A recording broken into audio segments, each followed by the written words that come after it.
আমরা যখন treatment start করতে যাব, before going to start the treatment we should have to think that তোমাকে আগে একটা উদ্দেশ্য ঠিক করতে হবে। What should be my goal for giving the treatment to the patient.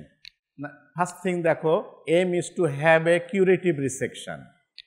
তোমাকে এই ট্রিটমেন্টটাকে, যেখানে তোমার টিউমার আছে, treatment should be like this, যে ফার্স্ট অফ অল আগে তোমাকে টিউমার মাসটাকে বের করতে হবে। It is the first thing.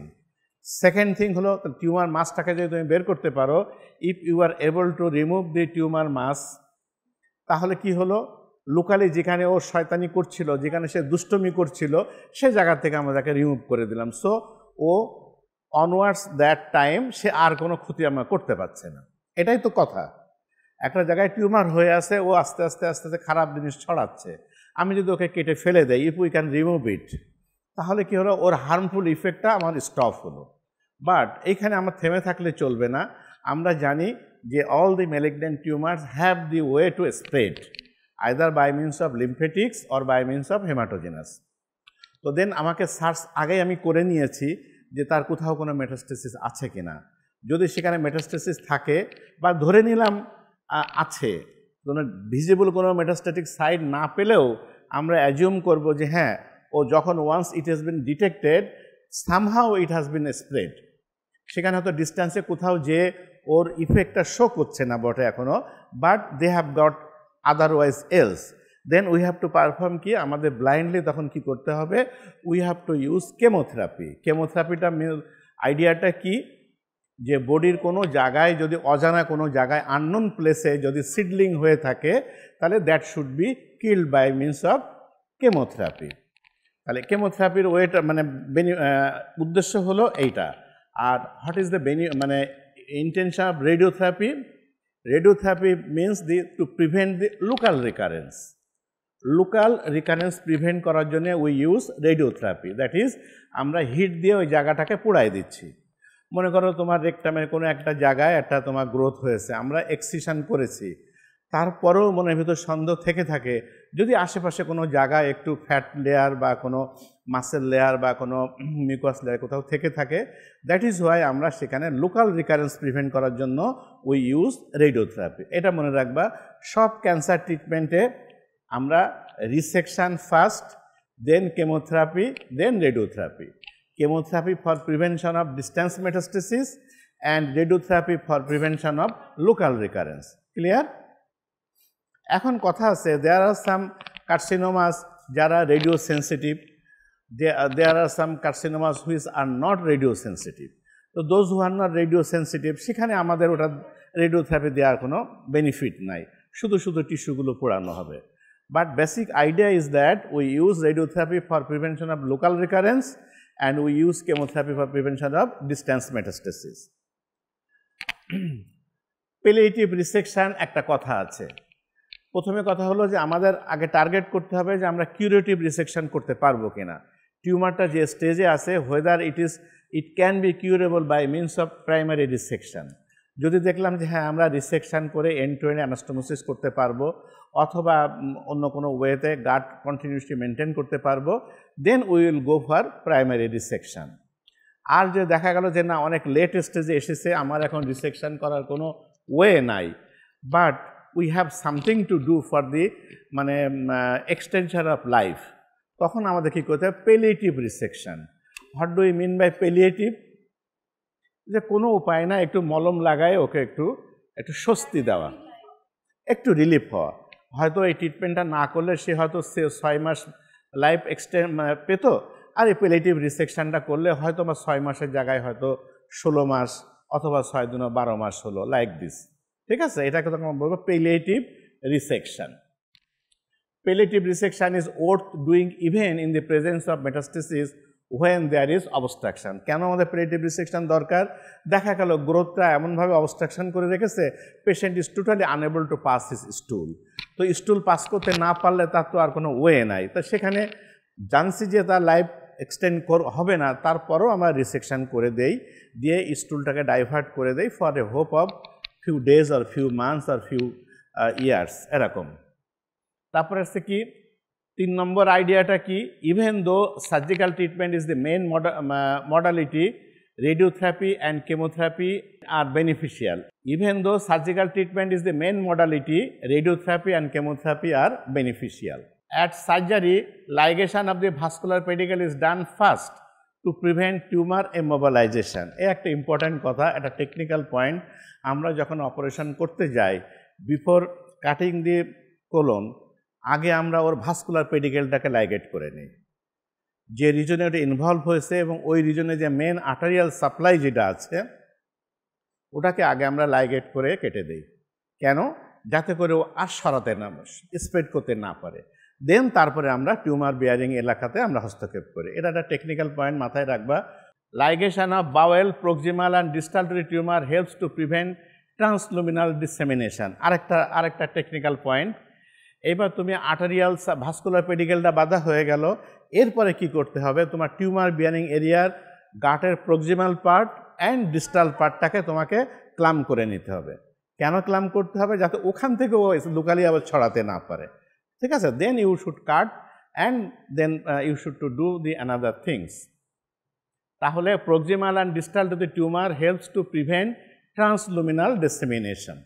7 নম্বরে আমরা বলছি distal surgical margin should be about 2 centimetre, proximal margin minimum 5 centimetre. এখন যখন আমরা এবার টিউমার বিয়ারিং অঞ্চল এরিয়াটাকে we are going to be resected, তখন একটা রুল আমাকে ফলো করতে হবে যে গাটের কিছু অংশ তোমাকে কতটুকু কাটবা, কতটুকু রাখতে হবে। It should have a rule. তুমি কেউ এই রুলের বাইরে যেতে পারি না, গেলে there would be some problems. সেখানে কি হচ্ছে? Distal surgical margin should be about 2 centimetre. Proximal colon যেটা গ্রোথে, সেটা অ্যাটলিস্ট 5 সেন্টিমিটার অ্যাওয়ে থেকে কাটতে হবে, 5 সেন্টিমিটার দূর থেকে কাটতে হবে।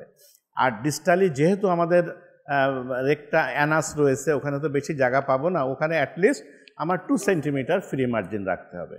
যদি আমরা এইটুকু রাখতে পারি, তাহলে আমরা পেশেন্টে প্রপার একটা বেনিফিট দিতে পারবো। এই জন্য প্রক্সিমালি 5 সেন্টিমিটার, ডিস্টালি 2 সেন্টিমিটার।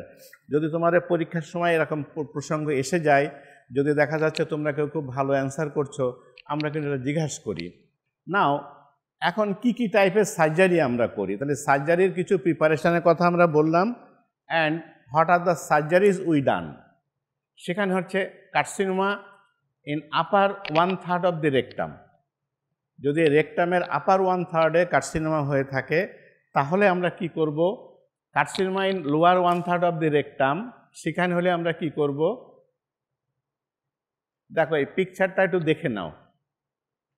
এটা কিন্তু তোমার আমার পেটের ভিতরে আছে, ঠিক আছে? রেকটাম অ্যানাল ক্যানালটা কিন্তু ঠিক এরকম একটা সাইজ শেপ নিয়ে তোমাদের পেটের ভিতরে আছে, আমারও পেটের ভিতরে আছে, ঠিক আছে? তো আমরা কেবল দেখতে পাই না, ইট ইজ দ্য ডিফারেন্স।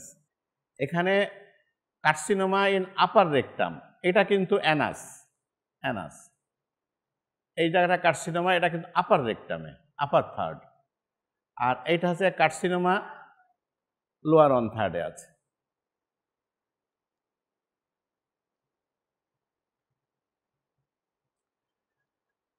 এখানে আমাদের যদি আপার 1/3 থেকে থাকে, তাহলে কি হবে? High anterior resection which includes removal of the growth along with nodes followed by colorectal anastomosis is the treatment of choice. High anterior resection which includes removal of the growth along with the nodes followed by colorectal anastomosis is the treatment of choice. তাহলে এখানে কি দাঁড়াচ্ছে? এই যে আপার 1/3 growth আছে, তাহলে এই গ্রোথটাকে আমরা রিসেকশন করলাম, উপরে 5 সেন্টিমিটার মার্জিন রাখলাম, নিচে 2 সেন্টিমিটার মার্জিন রাখলাম, ঠিক আছে? রেখে তাহলে এই উপরের পার্টটা কোলনের পার্ট আর নিচে রেকটামের পার্টটাকে কোলোরেক্টাল অ্যানাস্টোমোসিস করে দিলাম। It is the treatment of choice. যে এখানে আপার 1/3 অফ দ্য রেকটামে গ্রোথ আছে, তাহলে আমরা এখানে বলছি কি যে এখানে যদি আমরা 5 সেন্টিমিটার অ্যাবভ থেকে কাটছি, উই হ্যাভ দি স্পেস। এটা আমাদের কোলনের এই অংশটুকু আমরা কাটতে পারছি। এখানে নিচেও 2 সেন্টিমিটার ফ্রি মার্জিন রেখে আমরা কাটতে পারছি। এবার আমরা এখানে কোলোরেক্টাল অ্যানাস্টোমোসিস করছি। কেন করতে পারছি? যে রেকটাম এবং অ্যানাল ক্যানালে যখন আমরা চলে আসছি, ওখানে যে স্পিনটার আছে, যে ডেফিকেশনের যে মেকানিজমটা আছে, এই মেকানিজমটা কেউ কোনোটাই এখানে না। দ্যাট ইজ হোয়াই ডেফিকেশনের মেকানিজমটাকে আমরা কোনো টাচ করছি না, ইনভলভ করছি না, so that we can freely make a anastomosis there. That is colon এবং রেকটামের অ্যানাস্টোমোসিস হয়ে গেল, সেফ হয়ে গেল। তাহলে গার্টের কন্টিনিউসি থাকলো, স্টুলটা ফ্রিলি পাস করে গেল। এবার ট্রিটমেন্টের আর যা মডালিটি আছে, রেডিওথেরাপি, কেমোথেরাপি, ওই পারফর্ম সেটা করলাম। এই সাথে ওর অ্যাসোসিয়েটেড যে লিম্ফ নোডগুলো যেগুলো আছে, we must have to exercise those things. This is the operation of choice when the growth is situated between 11 and 15 centimetres from the anal verse. আমরা বলেছি রেকটামের আপার 1/3-এ। এটা আরেকটা মেজারমেন্ট আমরা দিচ্ছি কি, যদি অ্যানাল ভার্স থেকে 11 থেকে 15 সেন্টিমিটার উপরে থেকে থাকে, ঠিক আছে? এই একই জিনিস, আপার 1/3 অথবা 11 to 15 centimetre from the anal verse যদি নিচের থেকে যদি আমরা উপরে মেজারমেন্ট করতে থাকি, তাহলে 11 থেকে 15 সেন্টি উপরে থাকবে। Lymphatic spread from upper 1/3 is always in the upward direction. এই একটা ইম্পর্টেন্ট জিনিস, আপার 1/3 অফ দি রেকটামের যে কার্সিনোমাটা থাকে, এর লিম্ফেটিক স্প্রেড অলওয়েজ আপওয়ার্ডস, ও নিচের দিকে আসে না। তাহলে ও কোথায় যাবে? আদার্স তোমার ডিসেন্ডিং কোলন, সিগময়েড কোলন, ওর আশেপাশে যে লিম্ফ নোডগুলো আছে ও ওই দিকে ধাওয়া করবে। So during the operation we have to search the lymph nodes, মানে অ্যাবভ দি লেশন, যে ওখানে কোনো লিম্ফ নোড ইনভলভ হয়েছে কিনা। আচ্ছা, এবং এটাকে বলা হয় অনেকটা আরেকটাভাবে বলা হয় যে স্পিন্টার, যেহেতু এটা সেভ, এটাকে বলা হয় স্পিন্টার সেভিং সার্জারি। আমরা স্পিন্টার তো টাচ করছি না, ও পর্যন্ত আমরা যাইনি। সো এই অপারেশনটাকে আমরা অনেক সময় বলি sphincter saving surgery. Stapler anastomosis is the popular as there is a lesser incidence of leak. আচ্ছা, এখন এখানে আমরা যখন কাট এন্ড দুটোকে অ্যানাস্টোমোসিস করব, আমরা হাতের সুতা দিয়েও কাতা সেলাই করার মতো করেও করতে পারি, অথবা নাওএডেজ একটা মডার্ন ডিভাইস বেরোয়েছে stapler, circular and linear stapler বেরোয়েছে। আমরা যদি স্ট্যাপলার দিয়ে এটাকে অ্যানাস্টোমোসিস করি, এটা মোর কমফোর্টেবল হয়, সার্জনের জন্য comfortable, at the same time পেশেন্টের জন্যও কমফোর্টেবল হয়। Carcinoma lower third of the rectum, এইখানে আছে যত ভেজাল। কেন হচ্ছে? Sprinter is situated in the lower portion. তো সেখানে this refers to the growth 4 centimetre from the anal verse within the sprinter, where in the sprinter is involve and can not be saved. এখানে একটা কথা আছে কি, যে এটা anal verse থেকে 4 সেন্টিমিটার উপরে, দ্যাট ইজ দি লোয়ার রেকটামে, লোয়ার রেকটা 1/3 অফ দ্য রেকটামে আছে। তো এখানে ইউজুয়ালি স্পিন্টারটা ইনভলভ হয়ে যায়। তো স্পিন্টারটা ইনভলভ হয়ে গেলে স্পিন্টার সেভ করে তো আমার লাভ নাই। সেক্ষেত্রে আমরা তখন কি করব? What should be the option? Sphincter সহ আমাদের লোয়ার যে involve segment should be resected out, ঠিক আছে? রিসেক্টেড আউট করে প্রক্সিমাল, তার ডিস্টাল পার্টটা আমরা রিসেকশন করে আউট করে দিলাম। প্রক্সিমাল পার্ট যেটা বলি আমরা 5 সেন্টিমিটার মার্জিন রাখবো, এই 5 সেন্টিমিটার মার্জিনে আমরা রেকটামটাকে ক্লোজ করে দেবো, ব্লাইন্ড লুপ করে দিলাম। তাহলে আমার রেকটামে কোনো ফাংশন নেই আর। তাহলে হাগু কোথা দিয়ে যাবে? এস, ওই রেকটামটা ওখান থেকে কেটে নিয়ে আমরা এখানে লেফট সাইডে আমরা স্ট্রমা করে দিলাম, যেটাকে বলে কলোস্টমি। এটা ইট শুড কল পার্মানেন্ট কলোস্টমি। ও ওখান থেকে আর নেওয়া যাবে না, কারণ তার তো স্পিন্টার নাই, তার তো অ্যানাস নাই, ওরা তো আমরা সেলাই করে ক্লোজ করে দিয়েছি, ঠিক আছে? ওকে সারা জীবন হাগু করতে হবে এখানে ব্যাগে, ঠিক আছে? ইট ইজ কল পার্মানেন্ট কলোস্টমি করতে হবে। একটা জিনিস মানে আমরা কিন্তু স্টুল ডাইভারশন দুইভাবে করি, একটা হচ্ছে কলোস্টমি, একটা হচ্ছে ileostomy. Colostomy always should be done in the left iliac fossa, আর ileostomy should always be done in the right iliac fossa. এটার জন্য কখনো আউলে ফেলবে না, হ্যাঁ? অ্যানাদার অপশান আছে কি, radical surgery is called abdominoperineal resection, APR। এই টার্মটা অনেক সময় শুনবা যে APR করা হয়েছে। What does it mean? এটা হচ্ছে radical surgery that is called abdominoperineal resection or Miles Walker operation. The patient is put in Lloyd Davis position or supine position. Two surgeons operate simultaneously, one from the abdomen and one from the perineum. যার ফলে এটা বলা হয়েছে abdominoperineal resection. Abdomen is opened first and the growth is mobilized from the sacrum to the urinary bladder. তাহলে আমরা যে রেকটামের lower থার্ডে যে অপারেশনটা করি সেটা এইটাই হয় অ্যাবডোমিনোপেরিনিয়াল রিসেকশন। আমরা অ্যাবডোমেন দিয়ে আগে ঢুকে গ্রোথ বিয়ারিং এরিয়াটাকে আমরা সেপারেট করে কেটে উপরে নিয়ে আসি এবং should take care about the মানে sacral attachment and urinary bladder involvement. At this stage anus is closed by the perineal surgeon. যে সার্জনরা নিচের দিকে কাজ করবে তারা তোমার পেরিনিয়ামটাকে ক্লোজ করে দিবে, ঠিক আছে। Abdomino perineal resection, APR. Rectum and anal canal is mobilized. The interspecimen of the rectum and anal canal and the lymph nodes are removed, followed by permanent end colostomy by bringing the sigmoid colon outside the left iliac fossa. ঠিক আছে। নাও এখানে আরেকটা ভেজালের জায়গা আছে। If the growth in the middle of the rectum, আপারের দিকে হলে তো সোজা শর্টকাট হয়ে গেল, এন্ড টু এন্ড অ্যানাস্টোমোসিস হলো। লোয়ার থার্ডে হলো শর্টকাট অ্যাবডোমিনোপেরিনিয়াল রিসেকশন করে অ্যানাস বন্ধ করে দিলাম, যে বাবা তুই অনেক দিন অ্যানাস দিয়ে পায়খানা করেছিস, এখন পেট দিয়ে পায়খানা কর, ঠিক আছে। তাহলে একটা ঝামেলা গেল। But if carcinoma on the middle third of the rectum, this refers to the growth between the 7 and 10 centimeters from the anal verge. The decision to save the sphincter can be taken at laparotomy. In cases of well-differentiated carcinoma, 2 cm margin is adequate. In anaplastic carcinoma, 5 cm clearance is necessary. In female patients with broad pelvis, after mobilization of rectum, the 7 cm growth may appear around 10 cm from the anal verge.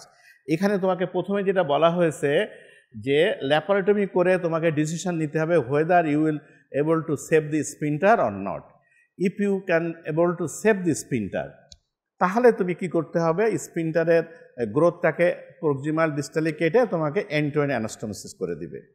R if তুমি দেখো যে না sprinter আমি save করতে পারছি না, তাহলে আমারও ঘোড়া ডিম রাখার কোনো দরকার নেই, তোমাকে অ্যাবডোমিনোপেরিনিয়াল রিসেকশন করে বেরিয়ে আসতে হবে, ঠিক আছে। তাহলে যদি মিডল থার্ডে তোমার গ্রোথ হয়ে থাকে তাহলে জাজমেন্টটা তোমাকে করতে হবে অন টেবিল। তোমাকে বোথ টাইপ অফ প্রিপারেশন নিয়ে যেতে হবে, যে may I have to do the abdominoperineal resection or we have to do the হচ্ছে end to end anastomosis. Okay, এখানে আরেকটা কথা আছে, হার্টম্যানস প্রসিডিওর।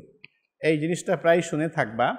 সেখানে আমরা বলছি কি, this is indicated in old and debilitated patient who may not withstand APR. The rectum is excised, the lower end of the rectum is closed and a colostomy is performed. When the growth is slow growing, this operation gives good palliation. মনে করো তোমার দাদা শ্বশুর অথবা নানা শ্বশুর এসছে ট্রিটমেন্টের জন্য, থুরথুরি বুড়ো, যে কোনো রকমে একটা বড় অপারেশনকে পারফর্ম করতে পারবে না। সেক্ষেত্রে আমরা কি করি, আমরা তাকে Hartmann procedure, that is sigmoid কোলনটা কেটে আমরা এখানে কলোস্টমি করে দেই, আর রিমেনিং অংশটুকু আমরা ক্লোজ করে রেখে দেই। আইডিয়াটা হলো কি, যে ও টিউমারটা তো স্লোলি প্রোগ্রেস করছে, তো বুড়ো যে কদিন পাছে বাছুক, খাওয়া দাওয়া করুক, এখান থেকে হাগু করুক, এইটাকে পেলিয়েটিভ, এটাকে হার্টম্যান প্রসিডিওর বলে, ঠিক আছে। তাহলে আমরা রেকটাল কার্সিনোমার ট্রিটমেন্ট অপশনটা কিন্তু রিটেনেও আসে, এটাকে কিন্তু তোমাদের কাছে জিজ্ঞাসা করা হয়, what are the treatment options for rectal carcinoma? You should to answer like this: if it is in the upper 1/3, if it is in the lower 1/3, if it is in the middle portion, and if it is situated for a older patient who cannot withstand APR resection, সেখানে আমরা হার্টম্যান procedure করে, 4টা option, ঠিক আছে।